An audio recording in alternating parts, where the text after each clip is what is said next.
મોરબીના ખેડૂતો અત્યારે રસ્તા પર છે ને મામલો છે તેમના ખેતરમાં વીજ થાંભલાનો પોલીસ તેમને દંડાથી ફટકારે છે અને આ મામલે હવે જોવા જેવી થઈ છે।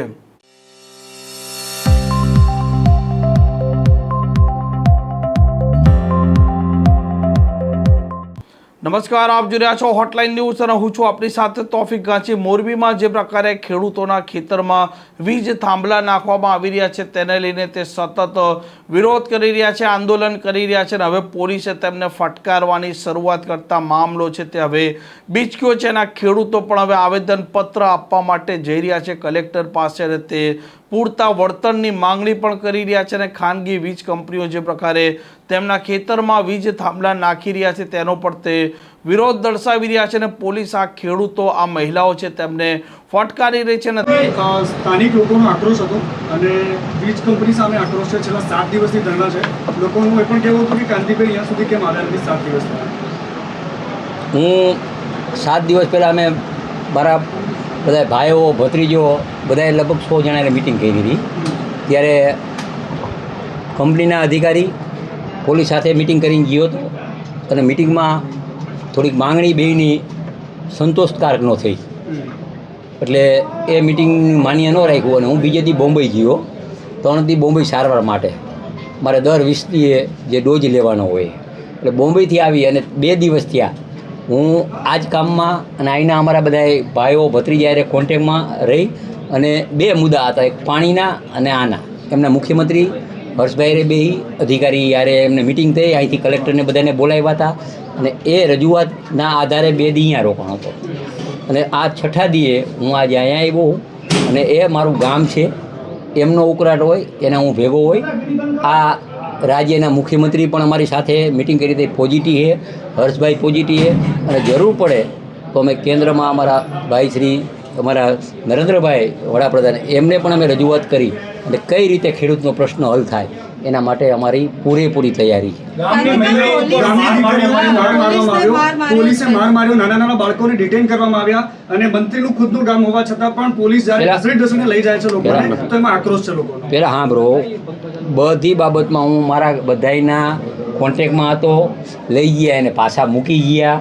આ બધું એક બધી બાબતમાં હતો। જ્યારે આ બન્યું ત્યારે હું એક દિવસ મારે ને સારવારમાં તરત જ બીજે દી એને હું એની પાછળ જ છું અને બધી આક્રોશ જે છે એના માટે મેં મારા ગામમાં ક્ષમાઈ માગી લીધી છે ગામના દીકરા તરીકે। એટલે એ ક્ષમા માગી અને જે અત્યારે જે નિર્ણય છે અને જેતપર ગામ પહેલેથી ને પહેલેથી લડાયક ગામ છે। હું 16 વર્ષનો હતો ને ત્યારે આ મોરબી તાલુકામાં ચોકી આપતા હતા, તો અહીંયા અમે ચોકી બંધ કરાવવા માટે અમે જેતપરથી અમે 5 જણા અને આખા તાલુકામાં બીજા 10 જણા એ 300 હા તમારી એ જમાનામાં થઈ હતી 16 વર્ષે બાલ અદાલતમાં। એટલે ગામ લડાઈ છે અને આ ગામના લડાઈ છે બધાને ફાયદો થશે। એ અમે કરશી હવે અત્યારે બેહીને બધું કરશી। આગળ પર તમે ગોપાલ ઇટાલિયા સાથે ચેલેન્જ કરી હતી ને ગોપાલ ઇટાલિયાએ વીજળીના મુદ્દે એવું કીધું છે કે વળતર નહીં પણ આનું ભાડું આપવું જોઈએ। આના માટે એ અમે અમારા જે આગેવાનો હોય રાજસ્થાનનું મગવી શું કરવું એ બધું ચર્ચા કરશી। 15 તારીખે બધા જ ખેડૂતો જવાના છે ગાંધીનગર। એ ડરના કારણે હવે બધા જ ધારાસભ્યો એ ગામડે પહોંચી રહ્યા છે, વિરોધ થઈ રહ્યો છે કે ના એવું જો સાંભળો ના એવું ન હોય। 2 વસ્તુ હોય, બધાને હક હોય ખેડૂતને રજૂઆત કરવાનો અને વિરોધ પક્ષને પણ વિરોધ કરવાનો હક હોય। હા એટલે એમાં કંઈ કોઈ એવું સરકારને ન હોય, અમારી ફરજમાં આવે, તમામ ધારાસભ્યની ફરજમાં આવે। મેં કેમ કીધું હું 2 દિવસ અહીંયા ઊભા થઈને બોલ્યા આવીને આ બધા હું કોન્ટેક્ટમાં તો રજૂઆત કરવા માટે મૂળ અંતે તો રજૂઆત આપણે ગાંધીનગર જ કરવાનું હોય। અહીંયા અમે કલેક્ટર પાસે ડીએસપી પાસે કરશી, એના હાથમાં તો કાંઈ છે નહીં, હું જાણું તમે જાણતા હોય તો એમાં અમારે જે રજૂઆત કરવાના આધારે આજે 2 અને 15 તારીખે ખેડૂત જાતા હોય તો એના હિસાબે કંઈ અમે આવ્યા હોય એવું પહેલાં મગજમાં તમે કાઢી નાખજો। હા, એના માટે અમે જરાય કોઈ અત્યાર સુધીમાં ગામમાં આવીને કોઈ વાત નથી રાખી એવું પણ અમને ગામના લોકોએ કહ્યું। ધારાસભ્યો આસપાસના જે વિસ્તારના છે એ પણ કોઈ અત્યાર સુધીમાં આ લોકોને મળવા તમે પેલા હા જ્યારે માર ખાધી ત્યારે પણ કોઈ ના પેલા હા બ્રો મને હવે અહીંયા અમે આવી કેવી રીતે કોંગ્રેસ વાળા આવી જાય, આમ આદમી વાળા આવી જાય, સાંભળો આવી બરોબર અમારા ગામના કાલના અમે કોન્ટેક્ટમાં હતા બધાના. એને કીધું પહેલાં તમારે જે પ્રોગ્રામ હોય એ કરી લ્યો, પછી આપણે બેસી અને જે રસ્તો કાઢવો હોય એક મિયાનમાં બે તલવાર નો હાલે ને હાલે. હવે અમારે રસ્તો અમારે જ કાઢવાનો હોય, એને તો ભાષણ કરીને વહી જવાનું હોય, ઉશ્કેરવાના છે. રસ્તો જે અમારે કાઢવાનો હોય એ પૂરેપૂરો કોકડથી રસ્તો નીકળશે એવું હું પ્રયત્ન કરું. અહીંયા જેટલા પણ ખેડૂતો છે જેને માર પડ્યો છે બધાને એવું કેવું છે કે જ્યારે પોલીસને કહેતા હતા તો એ કહેતા હતા ઉપરથી ઓર્ડર છે. ઉપરથી કયો ઓર્ડર આવે છે મારવાનો? જો અને કોણ આપે જો છે?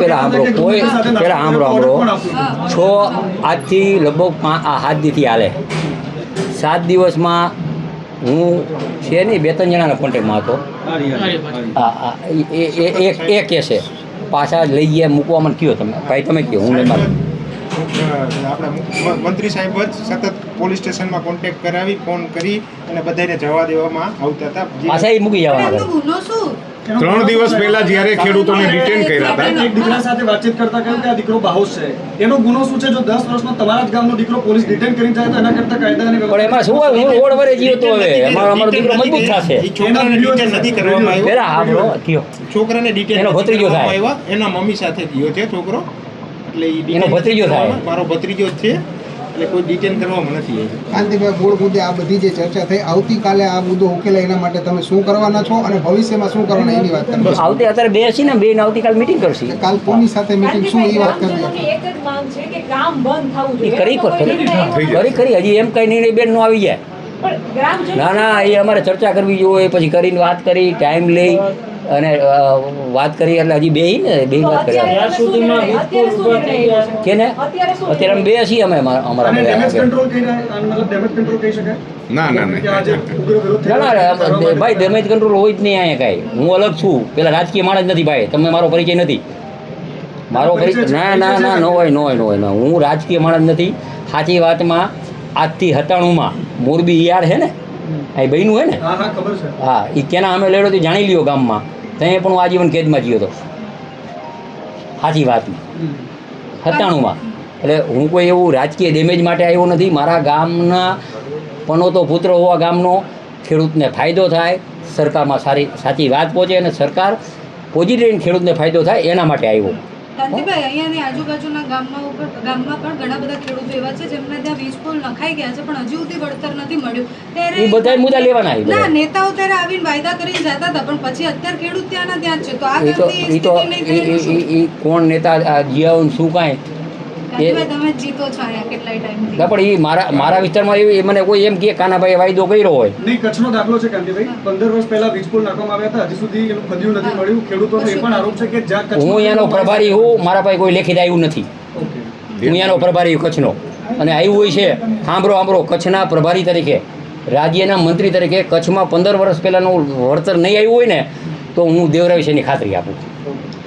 કાંતિભાઈ, અત્યારે ખાલી છેલ્લે હવે એટલી વાત કરી દો કે આ લોકોએ તમને જે રજૂઆત કરી શું છે, આવતીકાલે તમે શું કરવાના છો એ ચોક્કસ. અત્યારે અમે બેસી અમારા ગામના વાત કરી અને કાલે ટાઈમ લઈ કલેક્ટર એસપી કંપનીવાળાને બેસી અને કઈ રીતે એનું આયોજન થાય, કઈ રીતે માંગણી છે, શું કાંઈ છે, પછી એ માંગણી સંતોષકારક થઈ જાય ને તો આ પછી માનો રાજસ્થાની ડિઝાઇન જે પણ જે છે એનું અમે સરકારમાં રજૂઆત કરશું. આ પ્રકારના સમાચાર માટે હોટલાઇન ન્યૂઝ ડે ચેનલને લાઇક શેર અને સબસ્ક્રાઇબ કરવાનું ભૂલતા નહીં. નમસ્કાર. આવા પ્રકારના વિડીયો તમને જોવા ગમતા હોય તો હોટલાઇન ન્યૂઝ ચેનલને લાઇક, શેર અને સબસ્ક્રાઇબ કરો.